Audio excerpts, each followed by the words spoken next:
ನಮಸ್ಕಾರ, ನನ್ನ ಹೆಸರು ಅನುಷ್ಕಾ. ಇವತ್ತಿಂದ ನಾವು ಹೊಸ ಯೂಟ್ಯೂಬ್ ಚಾನೆಲ್ ನ ಓಪನ್ ಮಾಡ್ತಿದೀವಿ. ಇದು ನಮ್ಮ ಫ್ಯಾಮಿಲಿಗೆ ಯೂಟ್ಯೂಬ್ ಚಾನೆಲ್. ಎಲ್ಲ ಹೊಸ ಕಂಟೆಂಟ್ ಜೊತೆ ನಿಮ್ನ ಎಂಟರ್ಟೈನ್ ಮಾಡಕ್ ಬರ್ತಿದೀವಿ. ಪ್ಲೀಸ್ ಈ ಚಾನೆಲ್ ನ ಸಬ್ಸ್ಕ್ರೈಬ್ ಮಾಡಿ, ಲೈಕ್ ಮಾಡಿ, ಶೇರ್ ಮಾಡಿ. ಈ ಚಾನೆಲ್ ಹೆಸರು ರಿವೀಲ್ ಮಾಡಕ್ ಇನ್ನೊಬ್ರು ವ್ಯಕ್ತಿ ಬರ್ತಾರೆ. ಎಲ್ಲರಿಗೂ ನನ್ನ ಹೆಸರು ಸಾನ್ವಿ. ಈ ಚಾನೆಲ್ ಹೆಸರು ಬಂದು ಅನುಬಂಧ ಅಂತ. ಈ ಚಾನೆಲ್ ಅಲ್ಲಿ ನಿಮ್ಗೆ ಹೊಸ content, funny videos, family related ಎಲ್ಲ ಬರುತ್ತೆ. ಅದಕ್ಕೇನೆ ಕಾಯ್ತಾ ಇರಿ. ಮತ್ತೆ ಶೇರ್, ಸಬ್ಸ್ಕ್ರೈಬ್ ಹಾಗೂ ಲೈಕ್ ಮಾಡಿ. ನಮ್ಮ ಅಜ್ಜಿ ಮನೆಯಲ್ಲಿ ಶನೇಶ್ವರ ಸ್ವಾಮಿಗಳದ್ದು ಕತೆ ನಡೀತಾ ಇದೆ. ಇದು ನಮ್ ಫಸ್ಟ್ ವ್ಲಾಗ್ ಆಗಿರುತ್ತೆ. ಎಲ್ಲರೂ ನೋಡಿ ಎಂಜಾಯ್ ಮಾಡಿ. ಪೂಜೆಗೆ ಎಲ್ಲ ಕ್ಲೀನ್ ಮಾಡ್ಕೋತಿದ್ದಾರೆ. ಇಲ್ಲಿ ಭಾಗ್ಯಮ್ಮ ನಿಂತಿದ್ದಾರೆ ನೋಡಿ. ಇಲ್ಲಿ ಮಂಗ್ಲಮ್ಮ ಪಾತ್ರೆ ತೊಳಿತಿದ್ದಾರೆ. ಬೇಗ ತೊಳಿರಿ ಮಂಗ್ಲಮ್ಮ. ಇಲ್ಲಿ ಲಕ್ಷ್ಮಿ ಅಕ್ಕನು ಎಲ್ಲ ಕ್ಲೀನ್ ಮಾಡ್ತಿದ್ದಾರೆ. ಹಾಯ್ ಅಕ್ಕ, ಹೊಸ ವ್ಲಾಗ್ ಏನ್ ಹೇಳ್ತೀರಾ? ನಮ್ಮ ಅನುಬಂಧಕ್ಕೆ ಅನುಬಂಧ ಅಂತ ಹೇಳಿ. Thank you. ಫುಲ್ ಕ್ಲೀನಿಂಗ್ ಅಲ್ಲಿ ಬಿಸಿ ಇದ್ದಾರೆ. ನಾಗೇಶ್ ಇಲ್ಲಿ ಫೋನ್ ಇಟ್ಕೊಂಡು ನಿಂತಿದ್ದಾರೆ. ಅಣ್ಣ, ಹೊಸ ಯೂಟ್ಯೂಬ್ ಚಾನಲ್ ಏನಾದ್ರು ಹೇಳಿ. ಹಾಯ್, ಅನುಬಂಧ ಅಂತ. ಯಾವುದು ನಮ್ದು ವ್ಲಾಗ್ ನೇಮ್ ಏನ್ ಹೇಳಿ? ಕಂಗ್ರಾಚುಲೇಷನ್. ಒಳ್ಳೇದಾಗ್ಲಿ. ಸಬ್ಸ್ಕ್ರೈಬ್ ಮಾಡಕ್ಕೆ. ಸಬ್ಸ್ಕ್ರೈಬ್ ಮಾಡಿ. ಓಕೆ, ಬಾಯ್. ಬಾಯ್. ನಮ್ಮ ಅಜ್ಜಿ ಹುಷಾರಿಲ್ಲ. ಅಜ್ಜಿಗೆ ಸ್ವಲ್ಪ ಡಲ್ ಆಗಿದ್ದಾರೆ. ಇವರು ನಮ್ಮ ಅಮ್ಮ, ಅವ್ರು ಇನ್ನೊಬ್ರಮ್ಮ. ಹಾಯ್ ಮಾಡಿ ಇಬ್ರು. ಹಾಯ್ ಮಾಡಿ. ಹಾಯ್. ಬಜ್ಜಿ ಮಾಡಿಸಿದ್ದಾರೆ ಇವತ್ತು ಪೂಜೆಗೆ. ಊಟ, ಹಪ್ಪಳ, ಮತ್ತೆ ಕಡಲೆಕಾಳು ಪಲ್ಯ, ಬೀನ್ಸ್ ಪಲ್ಯ,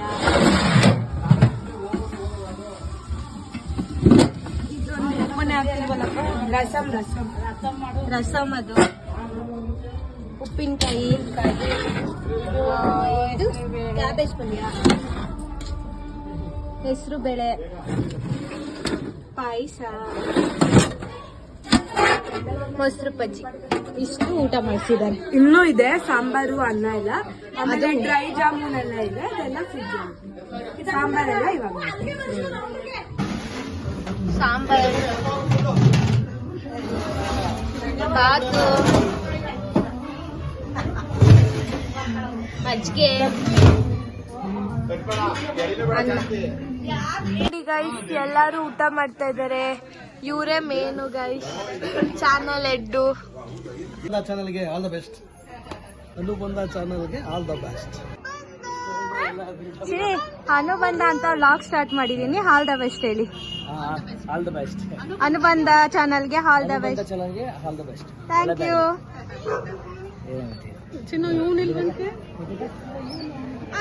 ಹೊಸ ಮದುಮಕ್ಳು ಏನಾದ್ರು ಹೇಳಿ ನಮ್ ಚಾನಲ್ ಬಗ್ಗೆ. ಅನುಬಂಧ ಚಾನಲ್ಗೆ all the best. Thank you. All the best Anubandha. Thank you. ಅದೇ ಹಿಂಗೇನದು? ಅದು ಬೇರೆ ನಿಮ್ಗೆ ಅದೇ ಜ್ಞಾನ ಇದೆ.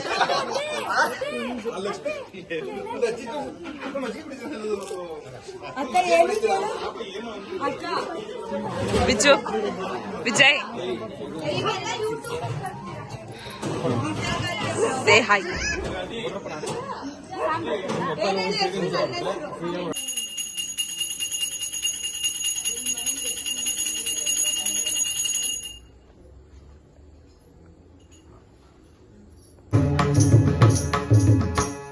पूज्याय सत्यधर्मरथाय च भजतां कल्पवृक्षाय ते नमः.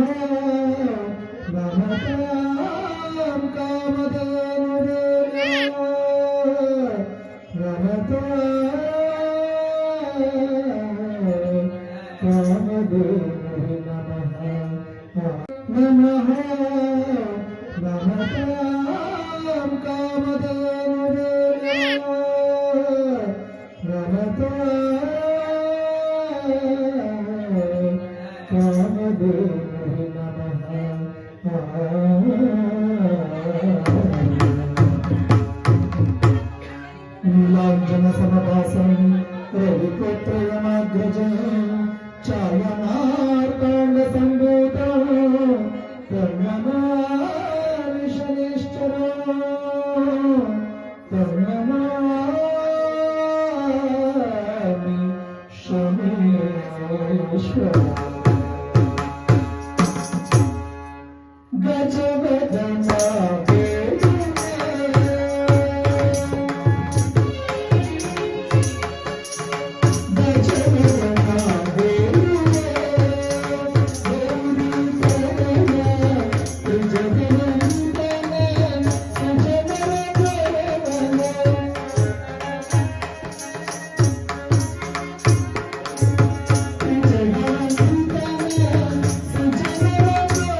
ನಿಜ.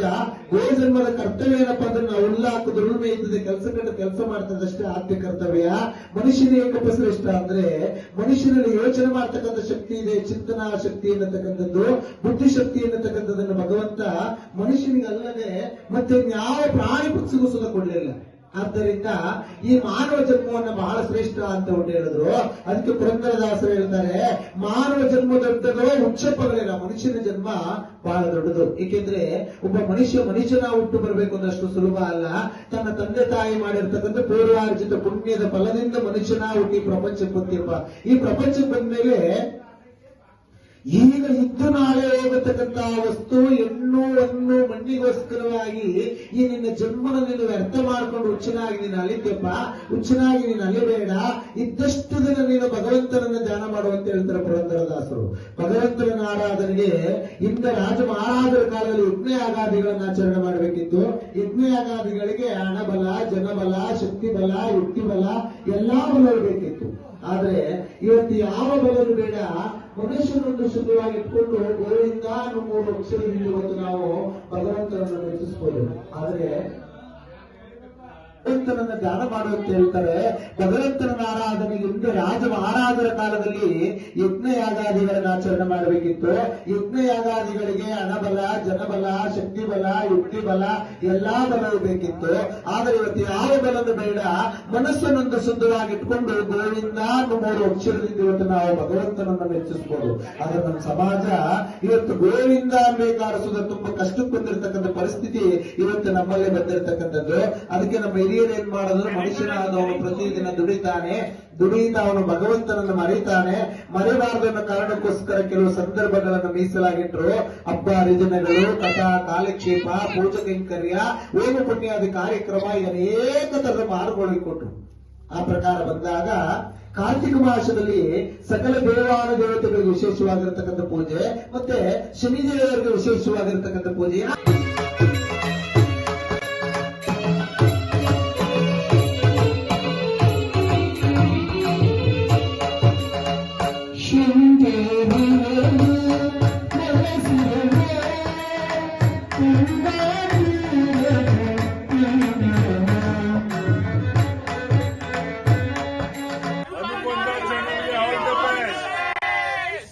ನಮ್ ಫಸ್ಟ್ ವಿಡಿಯೋ ಆಗೋದ್ರಿಂದ ತುಂಬಾ ಶಾರ್ಟ್ ಆಗಿ ಮಾಡಿದೀವಿ. ಎಲ್ಲರೂ ಹೀಗೆ ಸಪೋರ್ಟ್ ಮಾಡ್ತೀರಿ, ಶೇರ್ ಮಾಡಿ, ಕಮೆಂಟ್ ಮಾಡಿ, ಸಬ್ಸ್ಕ್ರೈಬ್ ಮಾಡಿ, ಲೈಕ್ ಮಾಡಿ. Thank you for watching.